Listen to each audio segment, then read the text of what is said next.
2003-এ তখন অলরেডি আমি পুজোও করবো, ঋতুদা জানে। এবং ঋতুদাকে বলছি যে আবার ওইখানেই পুজো করব সামনের বছর। তা ঋতুদা আমাকে একটা ভাবনা দিয়েছিলেন যে রূপোলি পর্দায় সোনালী প্রতিমা। আমরা একটা টাইম ফ্রেম ধরেছিলাম যে পথের পাঁচালী থেকে তার আগের বছর 2002-তে দেবদাস রিলিজ হয়েছিল, মানে হিন্দি দেবদাসটা, যেটা সঞ্জয় লীলা বানসালীর সব থেকে বড় ছবি সেই সময়।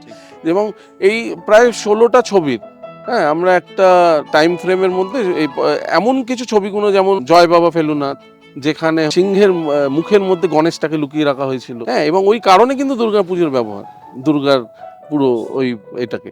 তারপরে উৎসব, ঋতুদার দুর্গাপুজোর কেন্দ্র করেই পুরো স্ক্রিপ্ট, দেবদাস, পথের পাঁচালী। এবং যেহেতু যখন করছি তোমার চোখের বালি করছি, হ্যাঁ, আমাদের চোখের বালির ইউনিটের অর্ঘ্যকমল মিত্র ওইটাকে এডিট করে দিলেন পুরো পিসটা। যেহেতু ঋতুদা ছিলেন আমার পুরো ভাবনাটার পিছনে, দেবজ্যোতি মিশ্র মিউজিক করে দিলেন। মানে আমার ধরো আমার প্রায় গত বছর নিয়ে প্রায় 53টা মতো পুজো আমি কলকাতা শহরে পুজো করে ফেললাম।